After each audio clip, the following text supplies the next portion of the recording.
آقا امام صادق علیہ السلام خداوند متعال نے آیت بیان کی قرآن مجید میں سورہ غاشیہ میں وَإِنَّ إِلَيْنَا إِيَابَهُمْ ثُمَّ إِنَّ عَلَيْنَا حِسَابَهُمْ، ان کی بازگشت ہماری طرف ہے، پھر ان کا حساب کتاب ہمارے ذمہ، سورہ غاشیہ میں۔ تو آپ نے فرمایا آقا امام صادق علیہ السلام نے اِذْ كَانَ يَوْمَ الْقِيَامَةِ جَعَلَ اللَّهُ حِسَابَ شِيعَةٍ عَلَيْنَا، جب قیامت کا دن ہوگا خداوند متعال شیعوں کا حساب ہمارے حوالے کرے گا، خداوند متعال شیعوں کا حساب ہمارے ذمہ کرے گا۔ تو اس سے بڑا انسان کو تسلی کے لیے، اطمینان کے لیے، شوق اور جذبے کے لیے کیا ہونا چاہیے؟ اہل بیت فرمایا تمہارا حساب ہمارے ساتھ ہے، کچھ تو اطمینان پیدا کریں۔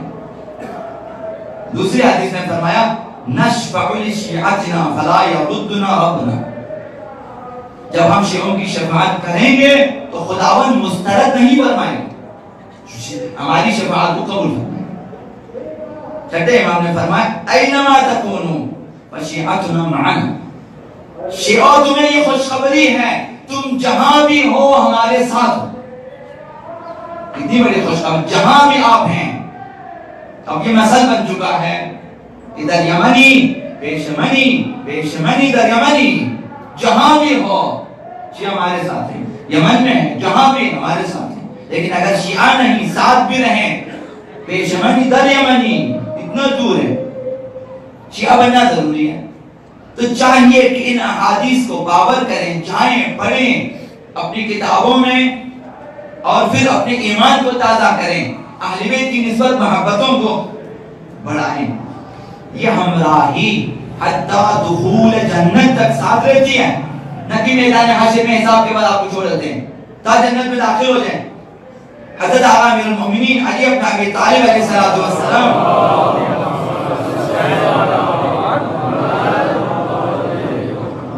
خمسۃ ابواب یدخل منها شیعتنا ومحبونا، جنت کی جو 8 دروازے، 5 دروازوں میں سے ہمارے چاہنے والے اور ہمارے شیعہ داخل ہوں گے، خوشخبری ہمارے لیے۔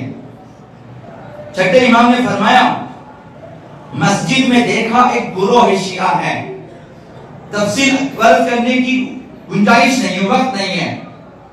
امام نے، امام صادق نے اس گروہ شیعہ پہ پہلے سلام کیا، پہلے سلام کیا، اور اس کے بعد فرمایا انی واللہ لأحب ریاحکم، قسم بخدا تمہاری خوشبو مجھے پسند ہے۔ تو کیا سمجھ میں آیا؟ ہر شیعہ کی ایک خوشبو ہوتی ہے کہ اہل بیت سمجھتے ہیں اسے، کہ ہمارے شیعوں کی خوشبو ہوتی ہے۔ فرمایا کہ میں تمہاری خوشبو کو پسند کرتا ہوں، وَأَرْوَاحَكُمْ، تمہاری جانوں سے ہمیں محبت ہے، تمہارے جانوں کو بھی پسند کر، تمہاری خوشبو کو۔ شیعہ بننا پھر اس میں خوشبو پیدا ہو جاتی ہے، خداوند متعال پیدا کرتا ہے، جس طرح روزہ دار کی خوشبو ہوتی ہے۔ حضرت موسیٰ مناجات کے نہیں گئے، خداوند متعال نے فرمایا موسیٰ کیوں نہیں آیا آج؟ کہ آج میں نے لہسن پیاز وغیرہ کھائے تو منہ سے بدبو آ رہی تھی، میں اس لیے مناجات پہ نہیں آیا۔ خداوند متعال نے فرمایا موسیٰ روزہ دار کے منہ کی بگڑی ہوئی بدبو بھی مجھے مشک و عنبر سے زیادہ پسندیدہ ہے۔ شیعہ بننا ایک مقام ہے، خداوند متعال کس طرح شیعوں کا مقام بیان کر، روزہ داروں کا اسی طرح شیعوں کا مقام ہے، اسی طرح عزاداروں کا مقام ہے۔ فرشتے حسرت کرتے ہیں کاش کہ ہمیں اجازت مل جائے کہ جائیں زمین پہ عزاداری آقا عبداللہ حسین کے لیے، مجالس اہل بیت میں خداوند متعال نے آپ کو وافر مقدار میں یہ توفیق دی ہوئی ہے، جہاں چاہیں مجلس آقا امام حسین ہے، سینکڑوں ہزاروں لاکھوں خطبہ ہیں، ممبر ہیں، امام بارگاہ ہیں، مساجد جہاں چاہیں، اس سے بڑی نعمت البتہ مرنے کے بعد مکمل آگاہی ملے گی، ابھی شاید بابر نہ کریں۔ امام نے فرمایا میں تمہاری خوشبوں کو اور تمہاری جانوں کو پسند کرتا ہوں، لیکن ہماری مدد کرو، فَأَعِنُونِي، علی ذلک بورع و اجتہاد، تقوی کے ذریعے ہماری مدد کریں اور کوشش عمل کے ذریعے ہماری مدد کریں. ہم بھی کوشش جہاں تک ہو سکے عمل کریں، یہ اہل بیت کی مدد ہے اور نصرت. اور جہاں تک ہو سکے تقوی اختیار کریں. وَاعْلَمُوا، جان لو ہمارے شیعہ، یہ تمام مقامات ہیں تمہارے لیے، لیکن جان لیں کہ ان ولایتنا لا تنال الا بالورع والاجتہاد، ہماری ولایت ہر کسی کو نہیں ملتی. جس میں تقوی ہو اور کوشش عمل ہو اسے ہماری ولایت ملتی ہے.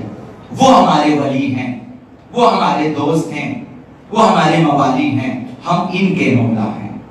پھر ایسے موالیوں سے خوشبو آتی ہے اور اہل بیت اس خوشبو کو سنتے ہیں، پسند. انتم شیعۃ اللہ، یہ نام کم ہے امام صادق کی زبانی. تم نہ صرف ہمارے شیعہ، تم شیعہ خدا ہو، گروہ خدا، پیرو خدا بند متعال. اہل بیت کی پیروی، خدا کی پیروی، اطیعوا اللہ اطیعوا الرسول واولي الامر منکم. تم گروہ خدا ہو. انتم شیعۃ اللہ و انصار اللہ، اہل بیت کے ساتھ ہیں، اہل بیت کے شیعہ بنے تو آپ انصار خدا ہیں، خدا کے مددگار ہیں، دین خدا کے مددگار. والسابقون فی الدنیا والسابقون فی الآخرۃ الی الجنہ، پیشتازان خدا ہیں دنیا میں بھی اور آخرت میں بھی جنت کی طرح سب سے پہلے جانے والے ہو. قد ضمننا لکم الجنہ، شیعہ بنے بورع و اجتہاد، یہ دو شرائط، تقوی اور عمل صالح. تو کل عرض کیا تقوی اور اصلاح، تقوی اور اجتہاد ایک ہی چیز ہے کہ تقوی اختیار کریں، گناہوں سے تا حد ممکن بچیں، اور پھر عمل کی بھی کوشش کریں تا حد ممکن. پھر اس کے بعد مقام اس کا یہ بن جاتا ہے. آقا امام صادق فرماتے ہیں قد ضمننا لکم الجنہ، ہم نے تمہاری جنت کی ضمانت لی ہوئی ہے بضمان اللہ عز وجل و ضمان رسول اللہ. خدا اور اہل بیت سے ضمانت لے کر، خدا اور رسول سے ضمانت لے کر ہم نے تمہاری جنت کی ضمانت لی ہوئی ہے. خدا نے اس ضمانت کو قبول کیا تو ہمیں ضمانت دی. تو جو شیعہ واقعی ہے جنت واجب ہے، واجب، کیونکہ اہل بیت نے ضمانت دی ہے. دنیا میں، اسی دنیا میں آقا امام صادق نے جس کو خط لکھا تھا کہ تمہاری جنت کی میں ضمانت دیتا ہوں، لکھ دیا تھا. مرنے کے بعد اسی شخص نے اپنے عزیزوں کو بتایا جو وعدہ آقا امام صادق نے کیا تھا پورا کر دیا. خدا نے بھی جنت کی بشارت دے دی. یہ ناممکن ہے، ناممکن نہیں ہے. اپنے عقیدوں کو مضبوط کریں. فرمایا الا وان لكل شيء شرفا، ہر چیز کے لیے ایک شرف ہے، ایک بزرگی ہے. وشرف الدین الشیعہ، اور دین کے لیے شرف شیعہ ہونا ہے. الا وان لكل شيء عمادا، ہر چیز کا ایک ستون ہوتا ہے. وعماد الدین الشیعہ، اور دین کا ستون بھی یہ کہ ہم لوگ شیعہ بن جائیں. دین اسی وقت مضبوط ہو جاتا ہے جب ہم بمعنی واقعی شیعہ بنیں. وَأَلَا وَإِنَّ لِكُلِّ شَيْءٍ سَيِّدًا، یہ اپنی مجلسوں پہ فخر کرنے میں یہ آخری بات ہے. امام صادق نے فرمایا وَلَا الا وَإِنَّ لِكُلِّ شَيْءٍ سَيِّدًا، ہر چیز کے لیے ایک سید و سردار ہے. وَسَيِّدُ الْمَجَالِسِ مَجَالِسُ شِيعَتِنَا، مجلسوں کی سردار شیعوں کی مجلس ہے. ہمارے پاس مستند کتابوں میں یہ روایتیں موجود ہیں. تو اپنی مجلس، اس سے زیادہ اہل بیت کیا بیان کریں؟ پھر بھی اگر ہمارے جوانوں میں شوق پیدا نہ ہو جائیں تو کیا کیا جائے؟ چاہیے کہ ان باتوں کو اپنے اذہان شریفہ میں رکھیں، پھر اس سے متعلق جائیں کتابوں میں، ڈھونڈیں، پوچھیں، اور اس کے بعد کوشش کریں. جب راستہ اس قدر واضح ہے، صاف ہے اور اس قدر باارزش ہے، جب اس قدر درجات ہیں، اس قدر مقامات ہیں، خدا اس قدر تقاضا فرماتا ہے، رسول اس قدر تقاضا کرتے ہیں، اہل بیت اس قدر ہم سے یہ تقاضا رکھتے ہیں، پھر ہم کیوں پیچھے رہیں چند روزہ اس دنیاوی زندگی کے لیے؟ ہم کیوں اپنی جوانی برباد کریں؟ ہم کیوں اپنی زندگانی خراب کریں؟ یہاں قوت لا یموت کے لیے کوشش کریں اور باقی اطاعت اہل بیت میں گزاریں، باقی اعمال صالحہ میں گزاریں، تاکہ کربلا والوں کی طرح کامیاب ہو جائیں۔